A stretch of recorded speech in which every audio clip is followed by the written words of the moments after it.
What's up, guys? It's Coach Grant with First Down Training. Today we're going to be breaking down good and bad examples of wide receiver pad level. So we're going to be talking about some of the key things you need to do with your body language going up into a route so the DB doesn't have any indicators of what kind of break that you're making and how you guys can have a more explosive break because of the pad level. So I hope this video helps you guys out. Hope it teaches you a few things about route running and how you guys can structure that pad level to get more separation. But also, fellas, if you guys have not heard, we are coming to 9 different cities this offseason, starting off our 2-day-long quarterback and wide receiver camp tour in Tampa, Florida. Then we're coming to Houston, Texas, Phoenix, Arizona, Newark, New Jersey, Atlanta, Georgia, Chicago, Illinois, Dallas, Texas, Nashville, Tennessee, and we're finishing it off in Los Angeles, California. So if you guys want to come out, there's only going to be about 50 kids at this camp as a whole. So we're keeping things small so we can give you guys detailed work and actually teach you things, not just run you through some drills. So check out that very first link in the description below if you guys are interested in getting some work in with us, coming out to one of our camps if you're local to those areas. All right, so now, first things first with this pad level is I want to talk about how the reason why pad level is important. And what do I mean by pad level? I mean by what you're doing with your upper body. Some people call it body language.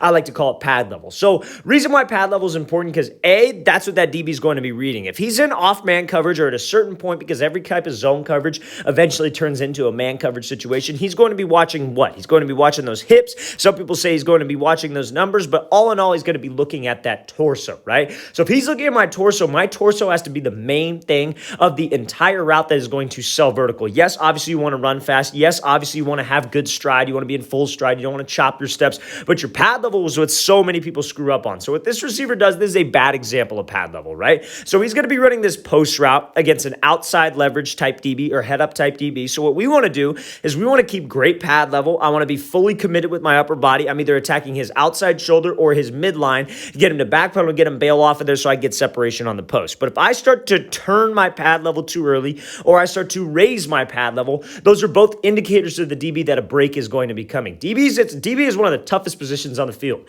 So if he's going to look for any little detail that we do to give away the route to be able to make a play on this thing, right? So when he's coming up off here, this receiver, you see how he starts to raise it? And he's got great pad level right here, but right before the break, he starts to raise it because when you raise your pad level, you automatically start to slow down. And when you slow down, making a hard speed cut is going to be a lot easier because you're not going full speed. See, that's the thing. That's why receivers have to work on that ankle stability, that knee stability, that like quick twitch with their lower half, but at the same time, keeping good pad level. When you guys are training in the offseason, you should be solely focused on doing game realistic drills when it comes to cutting that builds off of this specific movement, keeping your pad level committed, keeping good posture, doing all that stuff, and still being able to put a cut on while going full speed. That's the recipe for separation. But a lot of receivers can't do that, right? A lot of receivers can't do it. Now, the other thing I talked about is turning your shoulders and hips too early to the side of the break because you see this receiver, what does he do? Right before, even before that post cut is in the ground, his upper body is saying that he's going towards the inside. Even before he puts that foot in the ground to make that cut.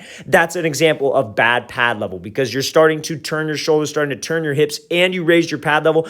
Everything about this is telling him that it's a post. Every single thing is not saying fade about this specific route. And you see the results. The DB's all over this thing and is able to make a play. So let's watch this full speed one more time. So make sure, fellas, we don't raise up and I don't start to round my pad level. So I'm slow out of the break and I give away the break. So now we're looking at this route from Devonta Smith. Again, this is not the same route, but it's the same principles on every single route, whether it's a 3-step slant to a 15-yard comeback. The same principles apply with your pad level and with your break. So let's watch it full speed. So again, we get this DB to speed turn, but see, like I said, every zone coverage turns into man coverage eventually, right? When this DB speed turns out of there, right? When he starts to flip around, where's he looking at? His eyes are probably a little bit high, but he should be looking at those hips and he should be trying to read that body language. So as a wide receiver on this situation, I got to make sure that I'm in a good pad level position where I'm like slightly hunched forward, not bending at your waist, but you got to be like almost at like a high 45-degree angle, not quite a 45-degree angle where you're almost falling forward, but a little bit higher than that, right? Not quite 90, maybe like 70 degree, I guess, if you could say that.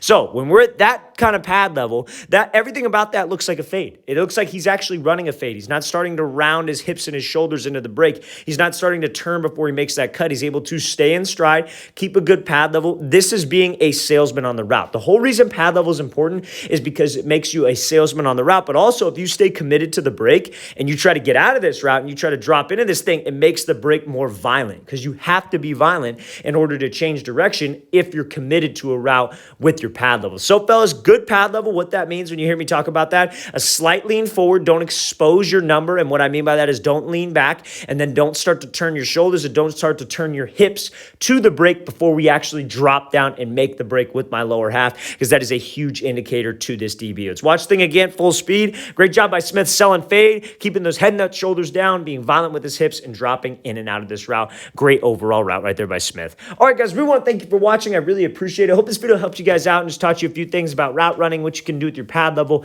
to get more separation. And again, fellas, if you guys are in one of those 9 states, 9 cities that we are coming to this offseason, Tampa, Florida, Houston, Texas, Phoenix, Arizona, Newark, New Jersey, Atlanta, Georgia, Chicago, Illinois, Dallas, Texas, Nashville, Tennessee, and Los Angeles, California. Or if you guys want to travel out to any one of those camps, these are the dates right here on the screen. Check out that very first link below. Great opportunity for you guys to get some close one-on-one small group type work with us in. Hope you guys can make it out. Very first link below. I'll see you guys next time.